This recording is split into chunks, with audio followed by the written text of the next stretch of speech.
Welcome to On the Bench. I am your host for this episode, Brendan Sonnone. I'm definitely not faking being happy right now, not being a grumpy little baby behind the scenes. Hi, Chris. Hi, Zach. How you guys doing? Hi, I Grumpy am Brendan. also. Oh, hi. Sorry. Oh, Not a good start. Not a good we're Woo, omen. gonna, we're nailed gonna it. get Chris grumpy now. I too am trying to be very happy and not grumpy right now. Zach, how are you doing? Are you happy? I'm happy. I'm not letting you guys turn my frown upside down. Oh wait, other way No, around. not correct at all. Excellent start, gentlemen. Do you guys want to talk about football? Yeah, quickly. All right, let's get into it here. First off, a happy Thanksgiving to you gentlemen ahead of time here. To people listening to this on Thanksgiving or Thanksgiving Eve, happy Thanksgiving to you. Eat food, be happy, spend time with family, be mildly perturbed with family, but then just push past it because these moments are fleeting in life. FSU is gearing up to play Florida at the Swamp this Saturday, so it's going to be a fun environment, gentlemen. It's going to be a primetime game. I know UF is struggling. We want to get into a little bit of game preview stuff. We'll have X's and we'll have Null Thy Enemy.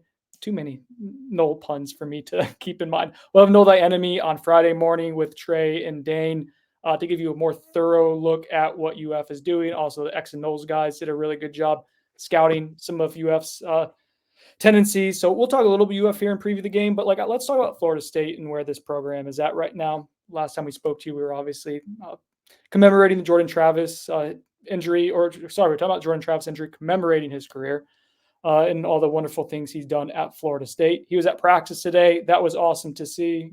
Everyone who saw him, big smile on their face. Really cool to see him out there that soon. But Chris, let's talk Tate Rodemaker. Let's talk about this offense, what it's going to look like under him.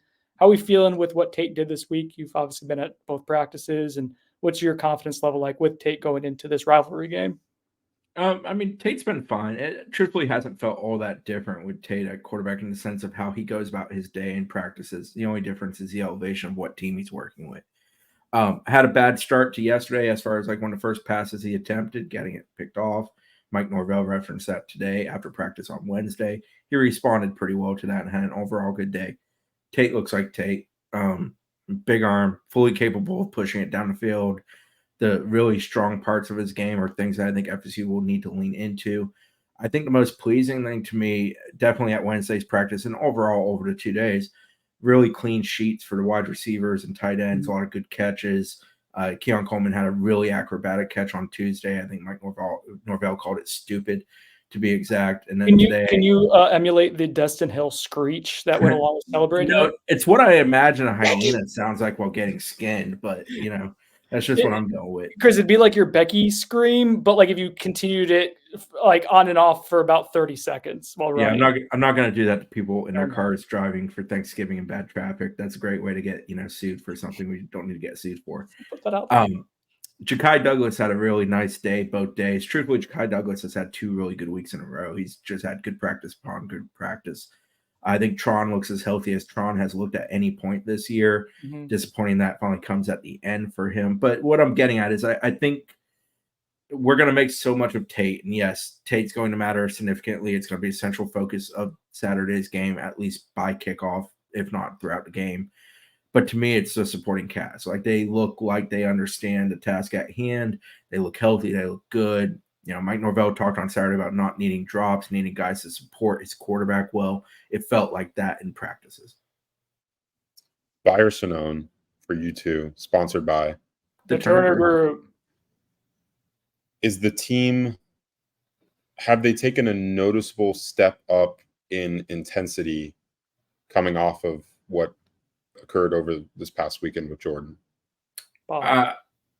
See, I feel like it's a little cliche to get into that idea, but it's been a really good week. They have been good. They've been focused. But does it look they follow the lead of their head coach first and foremost? So, Chris, I'm coming at it from a different standpoint. I'm not saying it's because of the Jordan injury. I'm saying is the question was whether, following that up, are they focused and do they have his energy? And it's because I think Florida is on the docket. Yeah. And I think there is extra. If there's one thing with the element of Jordan not being able to play, that maybe pushes things forward a little bit, is you have to be extra dialed in and focused, especially the skill guys you alluded to. I think there's an element of that. But I don't think this is necessarily, like, I know they're talking about finish for 13, and like, yeah, I think they want to play really well for Jordan. They want to play really well for like themselves and like this entire team, like collectively, and all the work they put in. So like, Yeah, I think it's a matter of focus because UF is coming up more than anything else, and you're ready for that environment. I was having a talk with a specialist on Tuesday on his way into practice, and I, just exchanging hellos and how are things going. Somebody I talked to once in Lincoln Riley would be firing you or kicking you off the beat right now. And he just dropped. I was like, "You feeling good?" He's like, "Yeah, I feel good." And this was before Tuesday's practice. He said Sunday was really good. He said they came in, they kind of digested what had happened, they got to work, and they had a really good day. And he just matter-of-factly said to me, he's like, "I think we're going to play really well." I think internally they feel very good about where they're at, how they're going about things, what they're doing. Now, obviously, they got to go and put it on display and execute and do everything got to do in a football game to be successful. But like, I don't think they're wallowing in some kind of depression or disparity or pain. I think there's a belief of, while Jordan Travis was the central focus of the football team and immensely important to the success they've had and where they're at, he's not the sole reason they got here. And I think that's understood by everybody involved. And now it's about supporting Tate and allowing him to groove into that position and get comfortable as a starter and make sure they do what they need to do to alleviate all of the pressure being upon him. And that starts with, O-line blocking it up, Trey Benson and other backs being effective, receivers catching it when it comes their way. If there's a turnover, defense handling that sudden change, getting out there and doing their thing. I feel like the football team's in a good place mentally and focus. So I guess that's a buy for the question ultimately. But like, I do also feel like it's kind of cliche, like we're all rallying around the wagons because one burnt down sadly. Yeah, I think it's a matter of, what's on the docket, how important this game is, and Mike prepares this team for these type of games. Like, that is a focal point for him. I'm curious, Zach, to get your thoughts, like from the recruiting standpoint, with this game, these next two games, honestly, with Tate, and I guess I don't want to use the term audition. I don't think that's fair, but these are data points that are coming into play, data points that we didn't know we would get going into the offseason with the future of the quarterback room as it applies to 2024. And obviously, still two games to play. I'll pull another cliche out to annoy Dane. Win and you're in. Like, that is still a thing for Florida State at this point. Like, you control your own destiny. Another cliche. But I do think it's fair to take a macro look at the long-term outlook of the quarterback room when it applies to next season. So yeah, what are you looking for? What do you think these next few weeks hold for the way we evaluate or think of Tate Rodemaker beyond just these 2 weeks? Yeah, I mean, I think the most important thing is that you're right. It is a data point. Tate's never gone into a week that I can remember. Maybe Jacksonville State in 2020, where where he's known he's the starter for the entire week. And I think that's going to be important. Like, how does he handle a tough road environment in a rivalry game? These are the types of things you're going to be evaluating in your fourth-year quarterback as you head into next season and debate whether you want to take a transfer quarterback, which we've talked at length on here about, and that we think, at least as of like a week ago, that they might explore that avenue of taking a transfer quarterback. Well, if Tate shows you over the next 2 weeks that he's a guy that can, move this offense efficiently, and obviously it's going to be different personnel next year, so I'm not going to say like that it's going to translate year over year 100%, perfectly, but I do think that the staff is going to be keeping an eye on just how he handles this. These are two tough games. Like, Florida, like, their record indicates they're not a great team, and I don't think their defense is all that amazing, but that offense isn't bad. Like, they can put up points, and they have some dudes on offense, especially, and on defense as well. So and then you play in an ACC championship game against a likely top 10 team. So yeah, to me, it's not an audition because the staff knows who Tate is. They've been around him for 4 years now, and they see him every single day. He's had experience in games before, maybe not as a full-time, like, hey, you're the starter for the rest of the year role, but they know who he is. But I think this is the next data point. Does he handle this? It is pressure, well. enough to feel comfortable with him heading into next year. I think that's definitely something that the staff has to be thinking about. Yeah, and it's interesting. We're doing it in the context of Florida. Florida's lost 4 in a row coming into this game. They've allowed at least, I think it's 33 or more points in 3 of those 4 losses. Or I'm sorry, they've allowed 33 or more points in all of those losses. Mizzou had 33, Florida scored 31. I was mixing up the 2 numbers there. So like their defense is just, they're giving it away, and teams are running it, teams are throwing it. It's not one or the other solely. They're not good on that side of ball. So, but they're a high pressure outfit on that side of ball. I mean, they're going to bring pressure, and I know we don't want to get too knee deep in the game here, but one concern we have with Tate, or at least I have, and I think Brendan probably shares it because the numbers kind of bear it out. He performs very, very differently under pressure versus not under pressure. Yeah. And it's going to be very interesting to see how he handles that, because Florida statistically brings 5, 6, and 7 more than about anybody in the country. They're going to cat blitz you plenty off of the corner, and their nickel is going to be real active working down on you. So, like, he is going to face pressure. I don't expect Florida to basically make it crowded and make him throw into tight windows. I think it's more going to be about Florida taking away the time for him to make big throws. I think that's going to be their approach. That's what I expect. That plays to whom what Florida has been. But at the same time, Florida has allowed 33, 52, 39, and 43 in their last 4 games.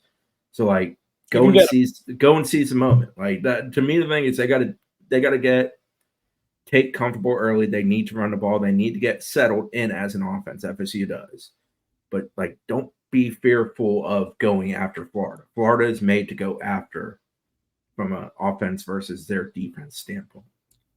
Okay, so real quick, and I want to touch on like how we would say like you attack Florida and how you would manage a game with Tate, and players need to step up. Like I want to think about this in the context of this UF game. Real quick, shout out to our sponsor, Chattanooga Whiskey. They do an amazing job in the craft distillery game. Bourbon, rye, cask strength bourbon, all sorts of cool experimental stuff. Their bottle and bond is out right now for the fall, and it is exquisite. If you're trying to do some last minute shopping, you're going to run into a liquor store for Thanksgiving. I almost said Halloween. It is not Halloween anymore. For Thanksgiving, Chattanooga Whiskey will keep you nice and feeling good during the holidays. So Chattanooga Whiskey. Did your mom end up getting a bottle, Zach? Yeah, I know that we're going to be drinking some Chat Whiskey in the Blostein household tomorrow on Thanksgiving. What bottle did you get? We got the 111. I can't like the 90. What's the bourbon? Yeah. The silver. I just know it by like the colors. The color of the bottle. Yeah. My wife ran into a store down by my in-laws, and she's down there right now. I'm going to meet them down there. They had bottled and bond and the cask strength, and I told her we don't need any. We have some in the cupboard. Let a man work through what he has before you just add another bottle. But they did have it. Yeah. Meanwhile, Brendan has just an entire wall of Brendan has not adopted that theory yet. Brendan's a collector. I'm a drinker. There's a difference. So thank you to Chattanooga Whiskey for your sponsorship and for you guys for patronizing them. It is a legitimately awesome product.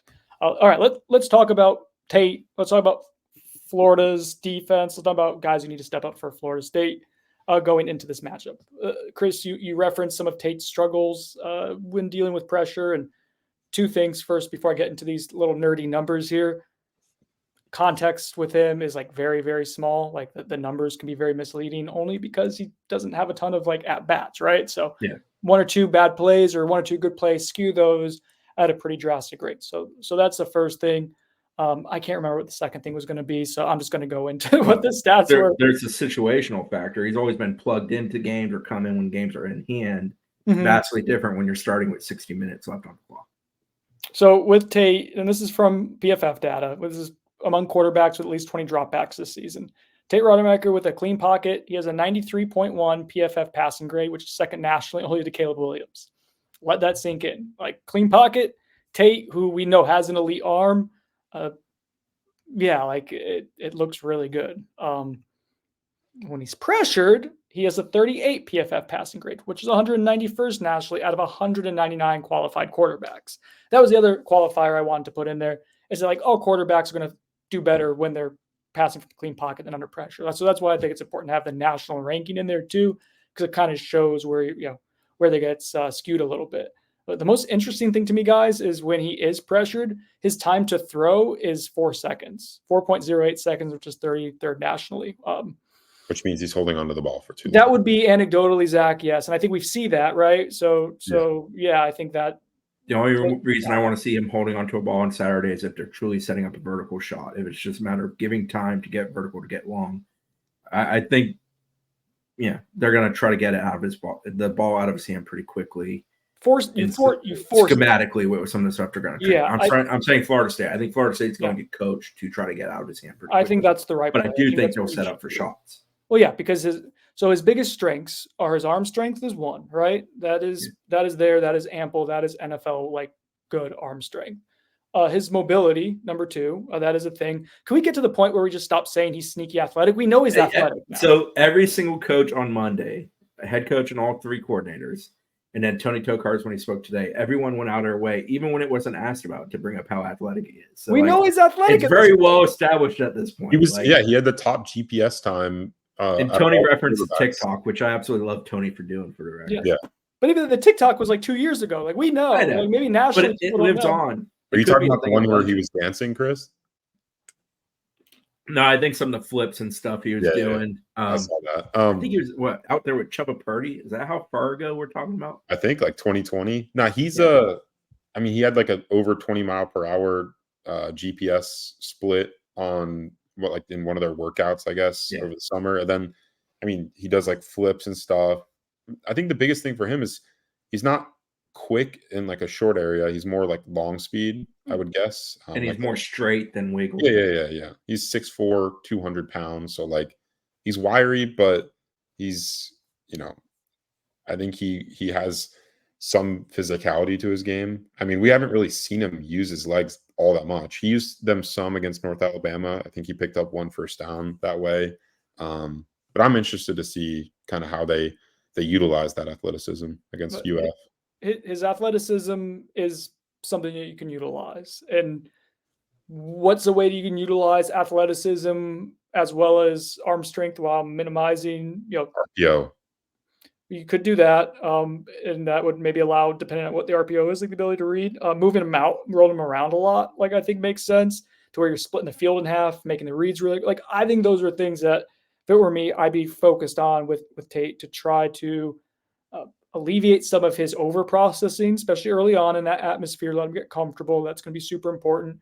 And then like you're playing to strengths too. And so I think that makes sense. And like, this isn't like, I don't know what the game plan is going to be, but like, I do know like that those are his strengths. I know when we've seen him before, like against Louisville last year, the RPO was kind to him. Like that was his friend. That like skinny post glance deal was really good to him. And FSU's gone to that with Jordan many times this year when the offense kind of bogs down a little bit. Like that's kind of a bread and butter deal. So the next part of that, guys, is like offensive line's got to be his friend today. I think they're the position group that has to step up the most. They did not have a great showing for some of the North Alabama game. There's no reason you should be getting pressured in that game often. Early on, especially. Just say Jeremiah Byers has to be good. We have to have a good version of him on Saturday. He wasn't against UNA. We've seen it. It's peaks and valleys, and it's painful. I like the kid a lot. I think he's fully capable of being really good, but the inconsistencies have been brutal. Yeah, and I don't know what it is. Is it a focus thing? Is it just I don't really know. But it's so vastly different the way he plays game to game. He had a good streak there, heading out of October and into November. Like, when he flushed Clemson and moved on from it. Yeah, it was like that Clemson game was a turnaround for him, and then I don't know if it was just taking your foot off the gas a little bit with an inferior opponent, but there's no reason you should be getting pushed back into the quarterback multiple times against a North Alabama front. Like that's just shouldn't happen. Florida's beefy up front too. Like I don't know if they're ultra impressive in the sense of athleticism. They are large. Yeah, they're large, and some of those guys can move. Like I think the Caleb Banks kid that they got from Louisville, the transfer, the interior D lineman is a pretty good athlete. Doesn't blow you away. But like for instance, I think the guy you're really referencing is Desmond Watson, who's over 400 pounds, a big very human beefy. being. That would be the definition of beef. Yeah, so he's got the ability to plug up running lanes and he's obviously someone you have to monitor. Princely's really good. I'm interested. Obviously, we can't talk about injuries or who we think's going to start or play. But I'm interested to see kind of how the personnel looks along the offensive line, because we did see multiple formations of that offensive line due to injuries against North Alabama. Most notably, I think, was the Maurice Smith getting removed from the game and then Darius Washington taking his place. I'm interested to see kind of how that dynamic rolls out this week and into the weekend. I know a lot of FSU fans were thinking that the line looked better with Darius at center, but we know that Maurice is a much more experienced center. Darius is a bigger guy in general, so just snaps are quicker with Maurice versus Darius. Yeah. And he understands, he understands communication. Like they've talked about that before, how well he communicates with his fellow offensive linemen. But yeah, like I said, I think that's the group that needs to step up. You can't be, Tate can't be under pressure a ton, because like Brendan said, obviously some of that's because Tate's holding on to the ball for too long, but don't give him a reason to make a bad mistake in a hostile environment. He's got to be protected, and they need to do a better job in the run blocking as well. It's an old Jimbo-ism, but every drive offensively should end in a kick. That should be FSU's goal on Saturday. Either an extra point, a field goal. I think he took that too literally when they punted. No, I know. But my point more so is can't have the Tate getting whacked backside and fumbling. Can't have the Tate got pressured and threw a pick because, he was worried. It's got to be even when the drives aren't successful, they need to end with a punt. Put it in Alex's hands and change the field position. And especially with as you talk about team football, UF has a redshirt freshman quarterback who Max Brown had some really nice moments against Missouri, but we'll get ahead of ourselves talking about the other side of the ball. But is he going to lead a 30-point performance against you? And right. If so, 5 games, has 12 passing attempts. If that happens, then that's a larger discussion of the defense not carrying you when you needed them to. But yeah, you can't give them short fields.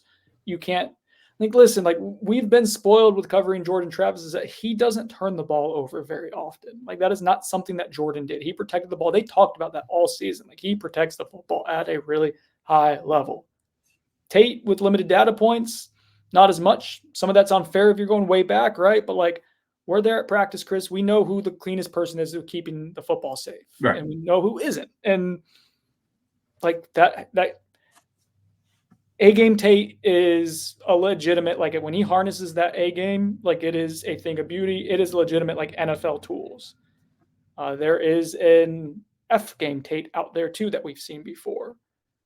Not as much, luckily. Recently, especially. Not as much recently. Tate has progressed really well. You can go watch, and coaches are going to say what coaches are going to say, what Tony Tokarz, Mike Norvell, others talking about. But even a guy like Fabian Lovett, who I thought was ultra straightforward yesterday with that comment. So much so that the actual FSU YouTube account cut it out of the video. Hey, you got to protect your man. He said, or just so that our viewers know, he said that Tate used to be called Pick Six Tate because they used to pick the ball off and return it for a touchdown in practice a lot when he first got here. He's gone away from that. Thankfully, yes. That has changed, he said. But he's still, any quarterback, fully capable of it. Most quarterbacks don't only throw 2 picks while throwing for 2,700 yards before they got hurt, which was Jordan. So on the context of turnovers, FSU has 15 turnovers gained on the year and only 5 lost, which is a mind-blowingly low number. 3 fumbles lost, 2 picks.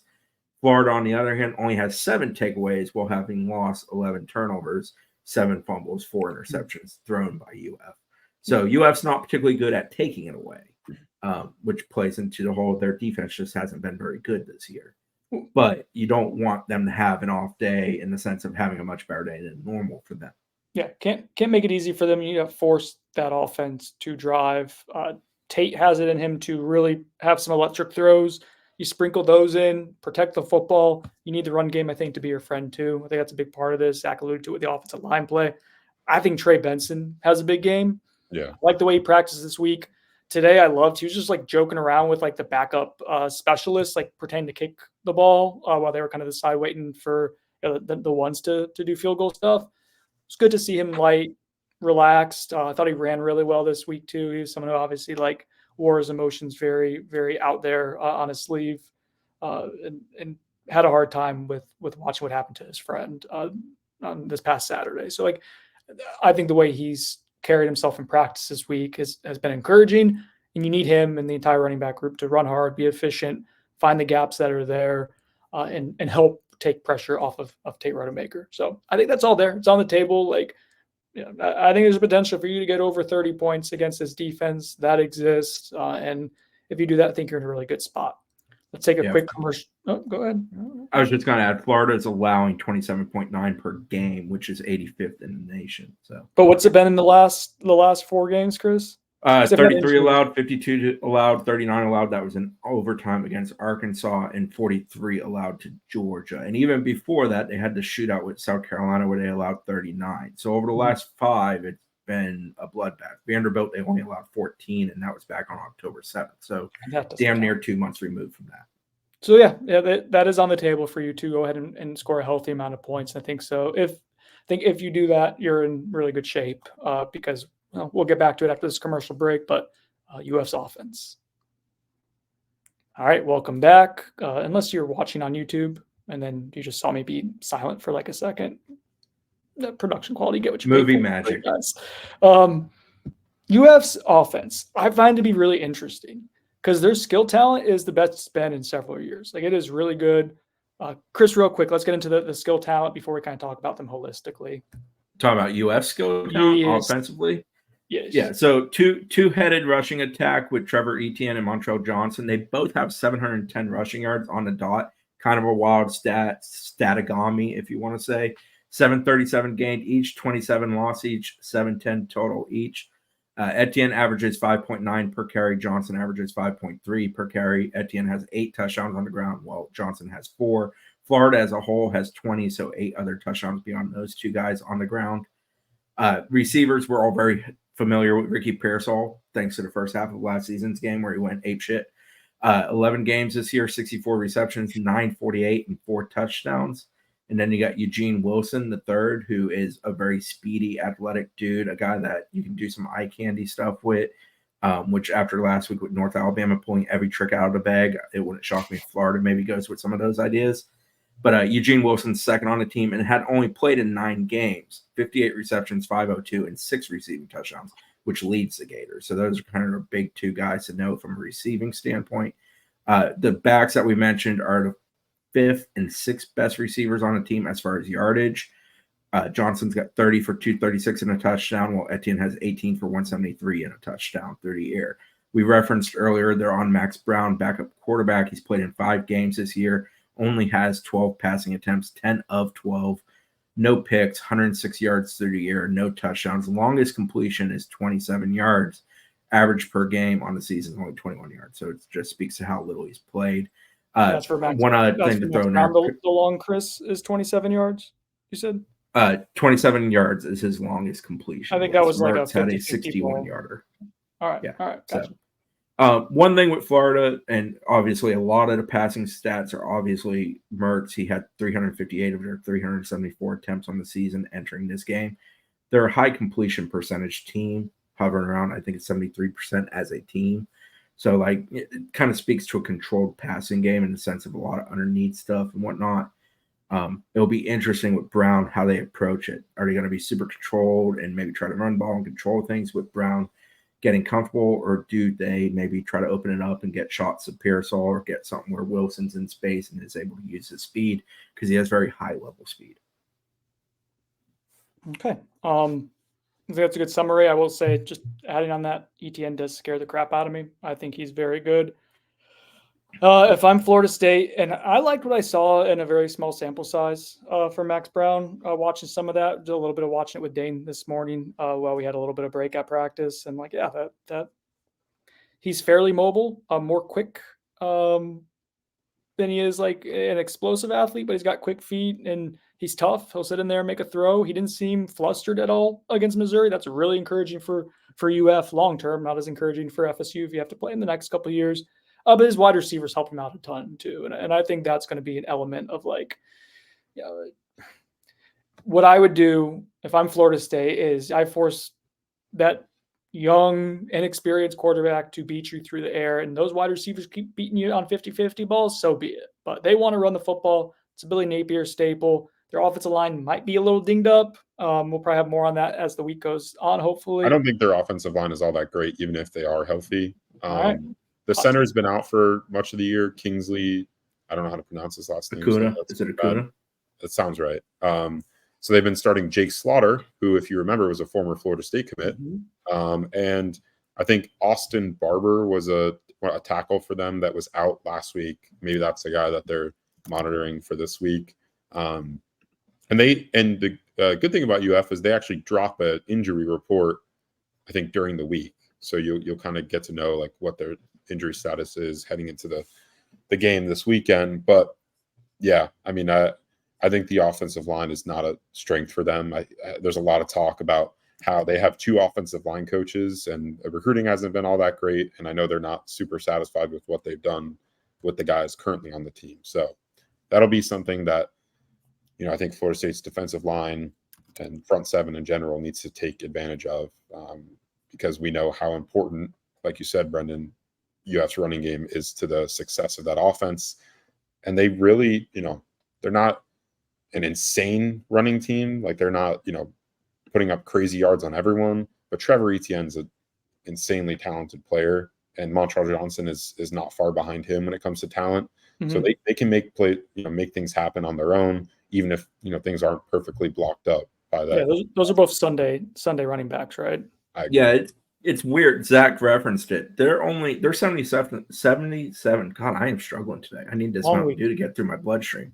They're 77th in the country in rushing yards per game, 150.2. And I know that's not the end all be all, but it is surprising when you look at the 2 very capable backs that they have, that their rushing offense isn't a upper half tier rushing offense in the country. And some of that's probably because they have been involved in a lot of shootouts and stuff like that. And you tend to lean into the passing game more.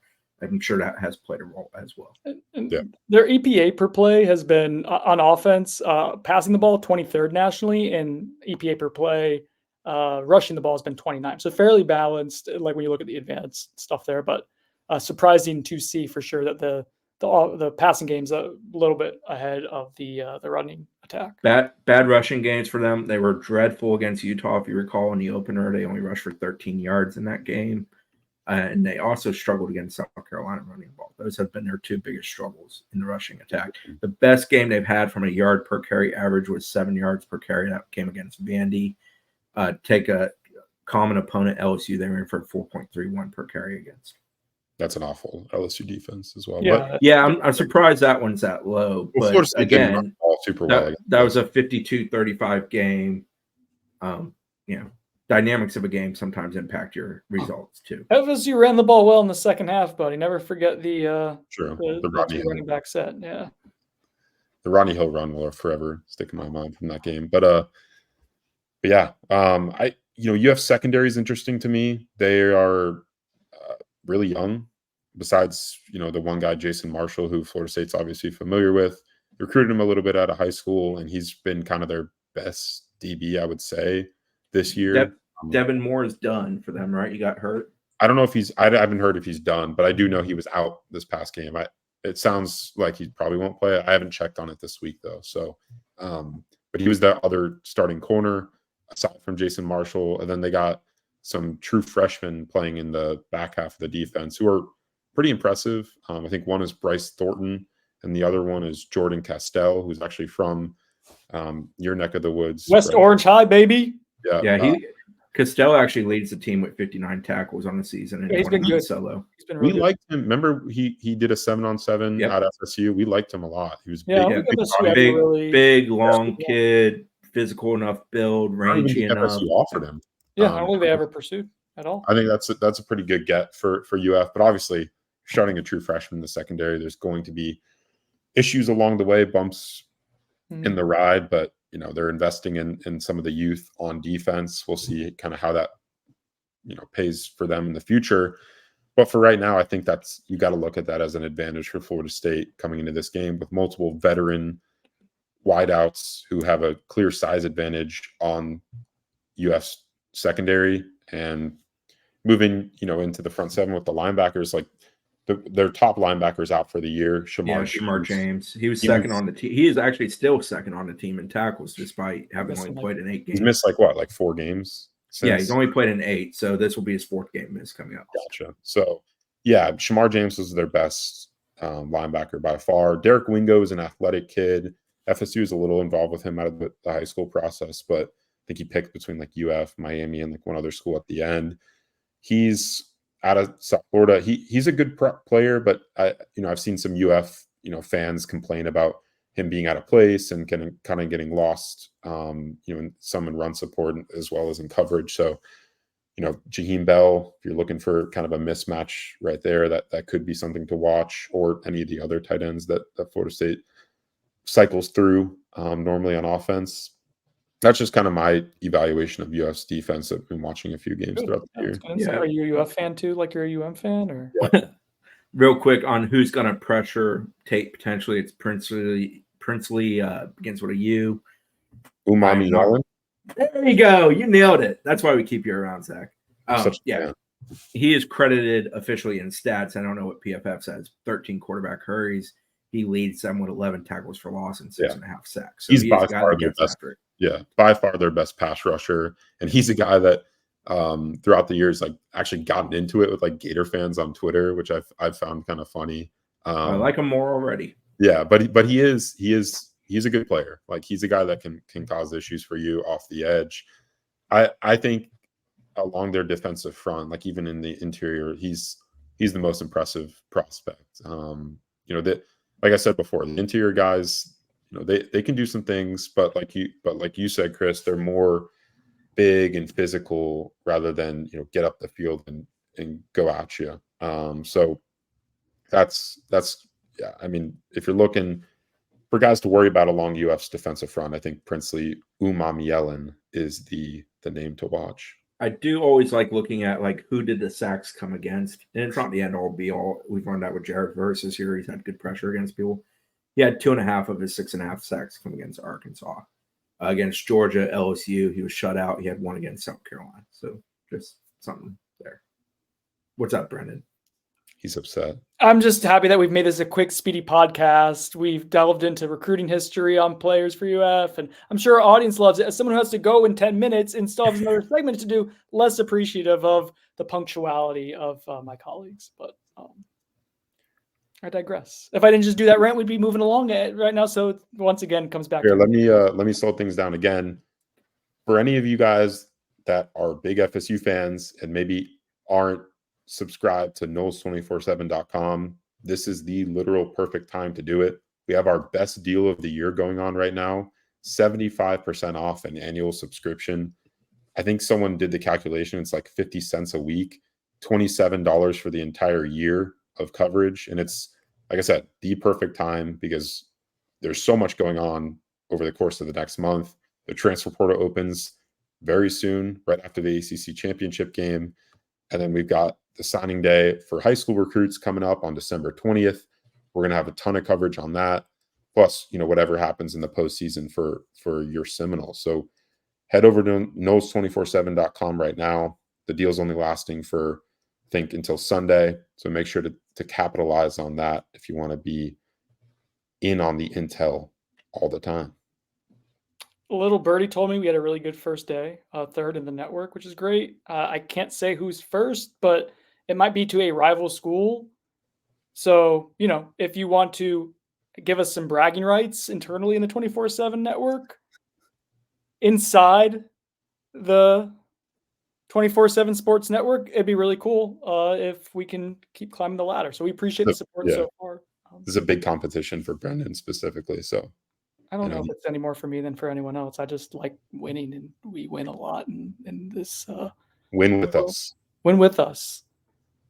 What do you think about that, Chris? Win and you're in. That's for Dane. Or as my typo was in the story yesterday, win or you're in. It's like a threat.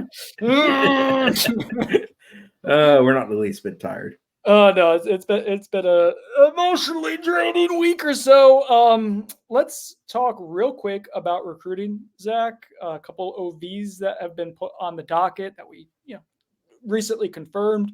So first, who sponsors our recruiting segment. And then please, in a timely fashion before I have to go, let us know what's happening there. All right. Hey, real quick, guys, editorializing, like I can just go, like legitimately, if we're running late, I'll go and you guys finish off the podcast.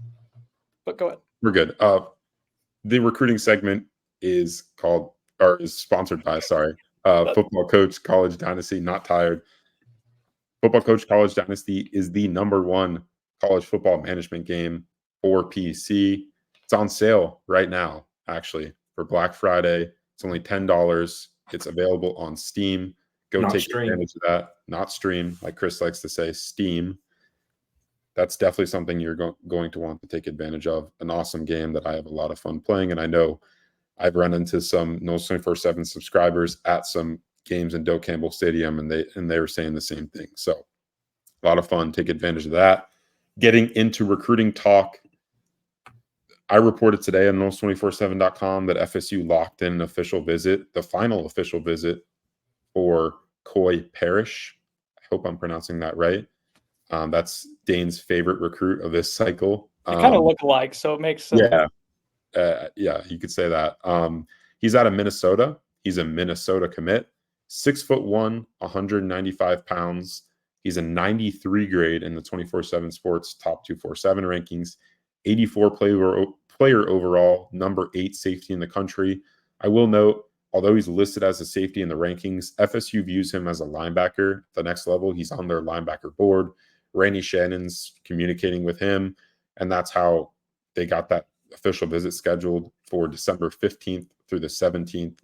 It's a big deal. He's a really big-time prospect. He's kind of a late bloomer, a guy that Minnesota locked up all the way back in April, rose in the rankings a ton on 24/7 Sports, and then this fall, as his senior film has started to spread around the country, some big-time schools have come calling, including Florida State, Ohio State, and USC.